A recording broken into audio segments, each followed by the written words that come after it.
नमस्कार विद्यार्थी मित्रांनो. आपलं सोलापूर GMCचं जे कॉलेजचं ॲडमिट कार्ड होतं त्याच्यामध्ये बऱ्याच जणांना इश्यू येत होता की ते ॲडमिट कार्ड डाउनलोड होत नव्हतं किंवा ज्या आहे त्या वेबसाईटमध्ये ते ओपन होत नव्हतं. पण आज जी लिंक पडली आहे त्याच्यामध्ये ते ओपन पण होतं आहे आणि तुम्हाला ते हॉल तिकीट दिसत आहे. तर तुम्ही हॉल तिकीट डाउनलोड करा आणि तुमचं सेंटर बघून घ्या.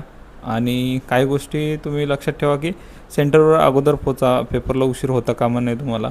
आणि पेपर पॅटर्न अगोदर पडलेला आहे त्याच्यानुसार तुम्ही बघून घेऊ शकता की तुम्हाला किती म्हणजे सेक्शन वाईज असतं टाईम. 30-30 मिनटाचे 4 सेक्शन असतात. प्रत्येक सेक्शनमध्ये 25 क्वेश्चन असतात.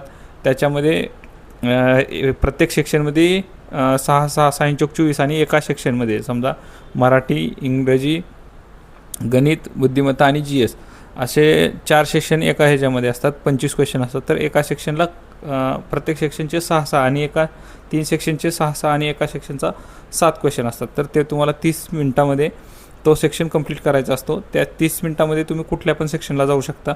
पण एकदा जर तुमचा तो A सेक्शन संपला तर परत तुम्हाला त्या A सेक्शनला येता येणार नाही. म्हणजे तुमचं नेक्स्ट B सेक्शन चालू होईल. त्याच्यामध्ये तुम्हाला 30 मिनटं असणार आहेत आणि त्या 30 मिनटामध्ये तुम्हाला 6-6चे 3 सेट आणि एक 7चा म्हणजे प्रत्येक ह्याच्यामध्ये एक 7चा सेट असू शकतो. तर कधी मराठीचे 7 असू शकतात पहिल्या ह्याच्यामध्ये, दुसऱ्या ह्याच्यामध्ये इंग्लिशचे 7 असू शकतात, तिसऱ्या ह्याच्यामध्ये GSचे 7 असतात आणि चौथ्या ह्याच्यामध्ये गणिताचे 7 असू शकतात. तर मग अशा पद्धतीने ते सेक्शन येतात आणि त्याच्यानुसार तुम्हाला तो सेक्शन कंप्लीट केल्यानंतर परत त्या A सेक्शनला येता येणार नाही. तर तुम्ही तो 30 मिनटामध्येच तो सेक्शन पूर्ण करायचा आहे जेणेकरून तुम्हाला परत तिथं यायचं म्हणजे येता येणार नाही. आणि तुम्ही ते निगेटिव्ह नसल्यामुळे सर्व क्वेश्चन अटेम्प्ट करणं गरजेचं आहे.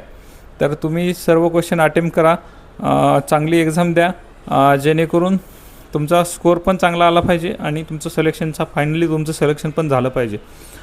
तर तुम्ही असं हे होऊ नका, पॅनिक होऊ नका आणि जास्त एखाद्या क्वेश्चनवर देऊ नका वेळ.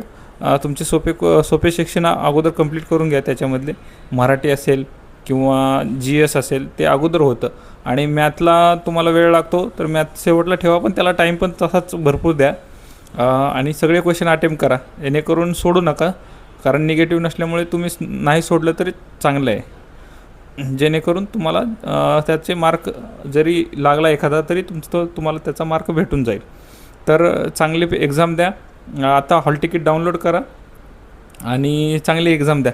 तर ऑल द बेस्ट. चला सगळ्यांना ऑल द बेस्ट. शनिवारी ज्या होणाऱ्या एक्झामसाठी ऑल द बेस्ट. GMC सोलापूरसाठी.